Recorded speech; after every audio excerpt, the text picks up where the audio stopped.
When I spotted my sister Emily at the airport, she raised an eyebrow and quipped, "I wish you'd come to my wedding." Her voice dripped with sarcasm, and I knew there was more to her words. Emily had claimed to be pregnant with my husband Bob's child, and had subsequently taken him away from me. She must have felt on top of the world, being married to a pilot. Moreover, she had snatched him from me after we had quarreled while living together. Her sense of superiority must have been overwhelming. To add insult to injury, she and Bob were planning an extravagant wedding, and she couldn't stop boasting about their plans to move abroad. As she waited for her flight, laden with a large suitcase and a duffel bag, she looked positively ecstatic. In contrast, I arrived at the airport with minimal luggage, prepared to return home whenever. I had deliberately dressed lightly, ready to leave once my business, which I had informed her about over the phone, was concluded. She probably expected me to be upset, but I wasn't about to stand by silently. I knew Bob much better than she did. Pretending ignorance, I handed Emily an envelope containing crucial information, saying casually, "Here, you forgot this. My name is Jennifer Thompson, a 40-year-old housewife from a coastal area, married to a pilot. Bob is 47, and we met at a group date organized by friends when I had just moved to New York in my mid-20s. I attended these gatherings to expand my social circle, not expecting to settle down.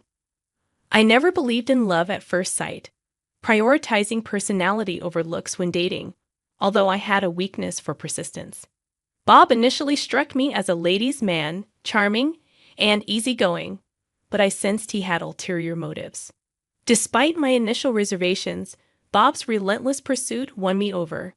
We started dating after a dinner, and now, over a decade later, we are married.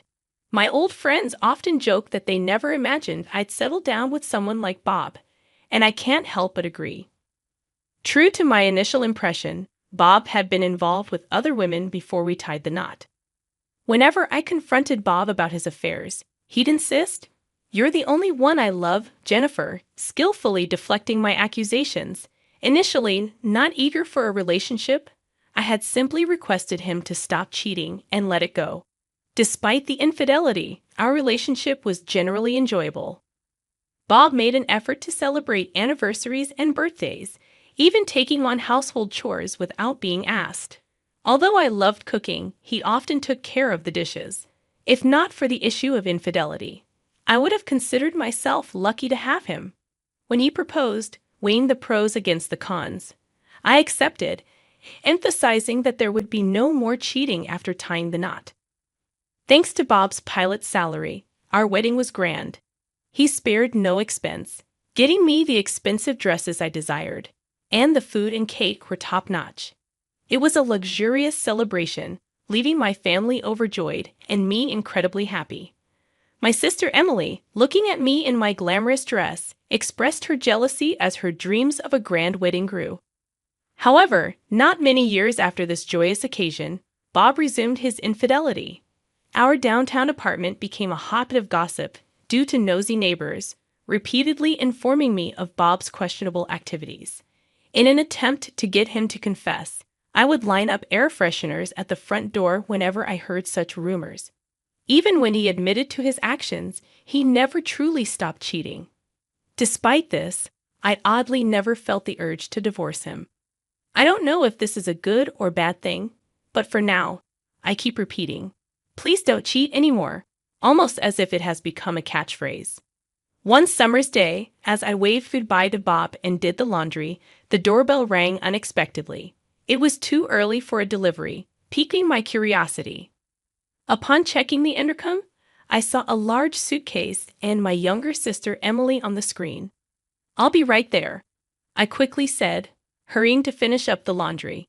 Despite Emily being my sister, I didn't want her to witness the mess of my daily life. Emily and I have a significant age gap. I'm 40 and she's 27, a difference of 13 years. Our relationship feels more like that of an aunt and niece than actual siblings. After finishing the laundry, I opened the door to welcome Emily inside. "What brings you here, especially with such a large suitcase?" She explained that she had to leave her place after quitting her job. I couldn't afford rent after quitting, she added. According to Emily, she was transferred to a different department at work last October, where she faced mistreatment from her female supervisor. Despite her hard work, she was frequently scolded for being slow, and recently, they stopped assigning her tasks altogether. Unable to secure a transfer, she felt compelled to resign.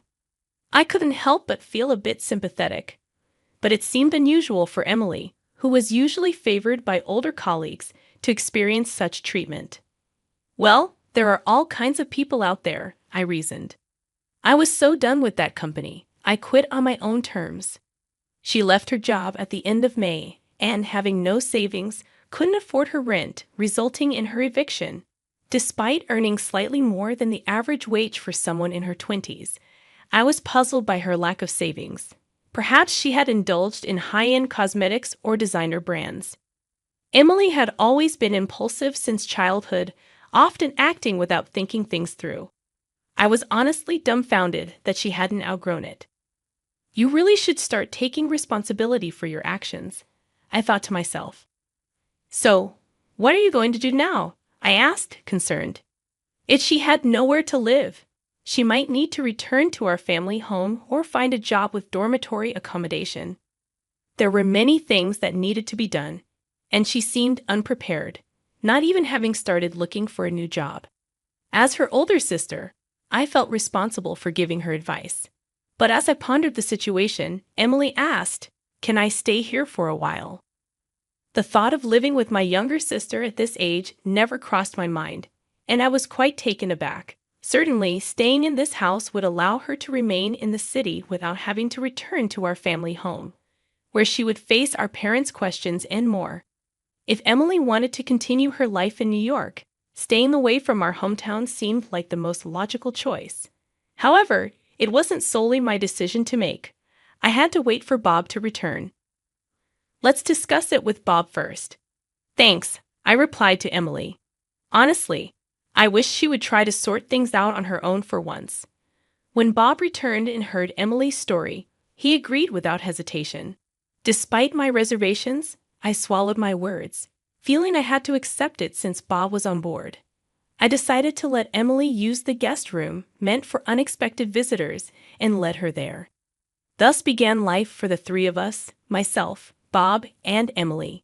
Even though Emily was staying with us, she willingly helped with meals and house chores. However, oddly enough, she made no apparent efforts to find a new job. It became problematic if she thought she could live with us indefinitely, with no savings of her own, as it would mean Bob and I would have to support her financially. I wondered if I was being too harsh for wanting her to get on her feet sooner. Part of me longed to go back to living with just Bob. Whenever I asked Emily if she had found a job yet, she gave vague answers. When Bob was away for work, my once free time started feeling increasingly intruded by Emily's presence. Having someone else around during my me time felt more invasive than I had imagined. There was always the sense of another person, the need for small talk. It just wasn't relaxing. While I could tolerate making more food since I loved cooking, the added work for an extra person in terms of chores felt burdensome. Sometimes, when checking the guest room, I found her lazily watching videos online or munching on snacks. Her lazy attitude became more evident as she stopped helping around the house recently, and my patience was wearing thin. It would be a month since Emily started living with us, and her lack of effort in job hunting pushed me to the edge. I knocked on her door and confronted her with a stern tone. "When are you going to start working?" Without turning away from the movie she was watching, Emily replied nonchalantly, "I know. Okay," while stuffing another snack into her mouth. At that moment, something inside me snapped. Why didn't you at least show some effort? Surprised by my outburst, Emily paused her movie and looked at me. "You need to straighten up. This isn't your house," I continued, unable to hold back. I poured out all my frustrations that had built up over the month. After venting, I felt a bit guilty for not being more composed, but that feeling quickly vanished with Emily's next words. "I told you I know. You're the older sister, so you should be taking care of me," she retorted. Wondering why I had to care for my grown-up sister, I tried to continue our argument, but I decided to take a deep breath instead. I had always known Emily to be selfish, but it seemed she had gotten worse with age. Thinking there was no point in talking to her now, I told her with a soft voice, "If you're just gonna laze around, you should leave," and then left the room. After that, Emily's lazy tendencies escalated. She started treating the guest room as her own, eating snacks I bought without permission, leaving trash everywhere, and not cleaning up her clothes or other belongings. Every time I saw her lazy behavior, I'd tell her enough's enough, but she'd just respond with, "Oh, come on," leading to countless arguments. I was getting fed up with this stressful living situation. Then, while at the supermarket, I ran into our neighbor, Mrs. Roberts, who told me something unbelievable. "Hey, I saw your husband Bob and your sister Emily downtown last Sunday," she said. I found it odd to hear that Emily went out, but as I waited for Mrs. Roberts to continue, she leaned in closer and whispered, "They seemed really close." As I was wondering why someone would pay such close attention, Mrs. Roberts spoke a shocking statement. "I think they might be involved in a romantic relationship." Initially, I thought to take the gossip-loving Mrs. Roberts' words with a grain of salt, but the certainty in her voice was unsettling. For the moment, I brushed it off with a smile, saying, "Thank you for letting me know," and parted ways with her. Regardless of Bob being a philanderer, he should know better than to get involved with his wife's sister. Although I wanted to take it with a grain of salt, the certainty in her voice bothered me. Some days later, while getting the mail, another neighbor, Mrs. Smith, mentioned, "Bob and Emily were out yesterday. It seems that your husband and your sister went for a drive. They seem to get along really well." Unlike Mrs. Roberts, Mrs. Smith didn't seem interested in probing into a romantic relationship between them, but rather wanted to discuss the warmth of family ties. She wore a gentle smile on her face. "Yesterday, I was out meeting a friend, and Bob was typically at work, so Emily should have been home alone." However, Mrs. Smith must have recognized Bob's car and probably did witness them together. I thanked Mrs. Smith briefly and quickly returned to my room. I called the two of them to the living room, took a deep breath, and calmly asked, "Did you two go out together yesterday?" Bob, without showing any sign of embarrassment, simply responded, "Yeah, we did. I took Emily to the job center." "You wanted Jennifer to start working soon, didn't you?" Following Bob's comment, Emily added in a matching tone, "Yeah, he just gave me a ride." I decided not to press the issue further and brought up what Mrs. Roberts had mentioned. "By the way, a neighbor mentioned you two seem quite close. Is that so?" Hearing that, Bob crossed his arms and replied, "What's that about? She's my wife's sister. Of course, I'd be kind to her." He then showed a somewhat annoyed attitude and asked, "Is that all?" before retreating to his own room. Casting a quick glance towards Emily, she awkwardly turned her face away and headed back to her guest room. I felt something was off, but I couldn't gather any further information from them. Days went by, and I had to endure Emily's lazy attitude, who showed no interest in finding a job and seemed too comfortable in our home. Getting tired of arguing with her and urging her to work, I kept our conversations minimal and tried not to interact much. I wonder if everything seemed calm on the surface. After about 2 years, while I was preparing to go shopping in my room, Emily suddenly called me to the living room. She looked somewhat proud, and I thought she was about to announce her new job. Instead, she had me sit on the sofa and drop the bombshell. "I'm pregnant." Confused, I asked, "Pregnant? What do you mean?" She replied confidently, "I mean I'm carrying Bob's child." The shock was equivalent to a slap on the face. I recalled what Mrs. Roberts had said 2 years ago. I couldn't believe my sister and my husband had an affair. Seeing my disturbed face, a smug Emily added, "Bob said he'll marry me." She then looked down on me triumphantly and declared, "Bob is mine." That evening, when Bob returned, I demanded an explanation. He showed sincere apology and expressed his desire to raise the child. A part of me wished for a denial, but Bob's response confirmed the bitter truth, and I struggled to accept it. That night, I couldn't stop pondering our next steps. Feeling that tomorrow's me might have an answer, I decided to sleep early. The next day, waking up early, I started browsing on my computer. I researched the possible settlement I could claim in case of divorce due to their betrayal and about the apartment we had purchased together. The mere idea of him being with another woman was intolerable, let alone getting my sister pregnant. Divorce seemed the only option, and I was determined.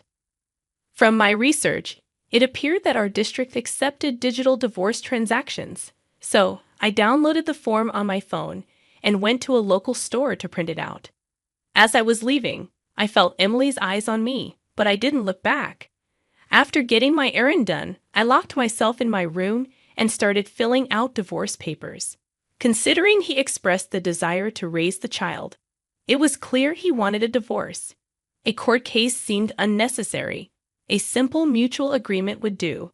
I listed down my terms and, holding the completed divorce papers, knocked on Bob's door.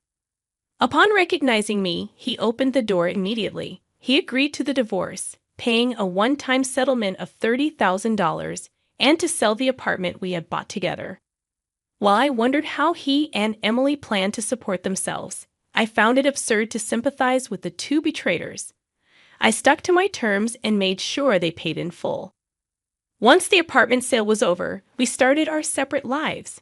However, it wasn't long before I received a snarky call from Emily. "We're gonna have a wedding even more extravagant than what you had, just the two of us," she boasted. I couldn't care less, but I still responded, "Well, good for you."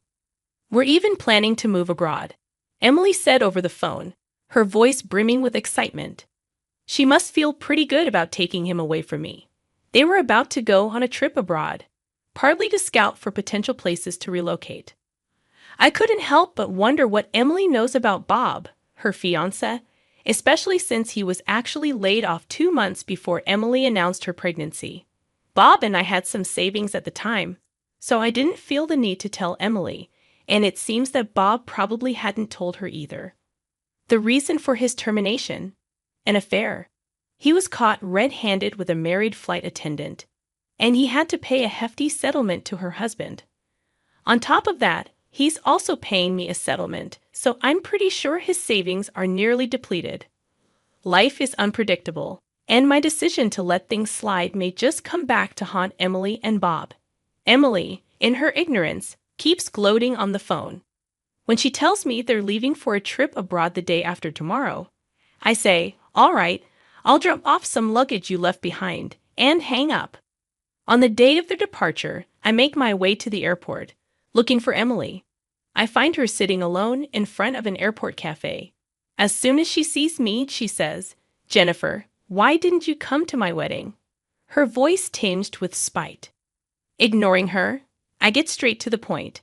"Here, this is from Bob," I say, handing her an envelope. Emily's face turns ashen as she reads the contents. "Your husband, Bob, is not just out of a job as a pilot. He's completely unemployed," I state calmly. Visibly shaking, she yells, "Stop lying." But I reply, "He's probably nearly broke by now." After explaining everything to her, she screams, "I can't believe this," and storms off, drawing cold stares from the people around her. I really thought happiness could come easily. I mumble to myself, feeling somewhat relieved. I leave the airport and head to my small restaurant in a city far removed from New York. After that, I use the settlement and the proceeds from selling the house to start a small diner in a town far from the city, capitalizing on my passion for cooking. Although I can't prepare gourmet dishes, my traditional American comfort food has been well received by the locals. On the other hand, Emily and Bob seem to be struggling quite a bit. Emily returned to our parents' home for childbirth, seeking help. However, she didn't raise the child and left the child at her parents' home, and now her whereabouts are unknown. It sounds like she can't bear living with our parents nagging since they heard her situation in detail from me. Bob, denied access by my parents and unable to find work, still insists on paying child support. Whether she's lost touch with reality or genuinely cares about the child, her future seems fraught with challenges. It's uncertain if they're still together, But Bob hasn't yet met the child my parents are raising. Ironically, Bob had divorced me because he wanted kids. I've decided to steer clear of irresponsible people like them. I'm happy with my current life, and I plan to keep working hard to make my small restaurant a beloved part of the community.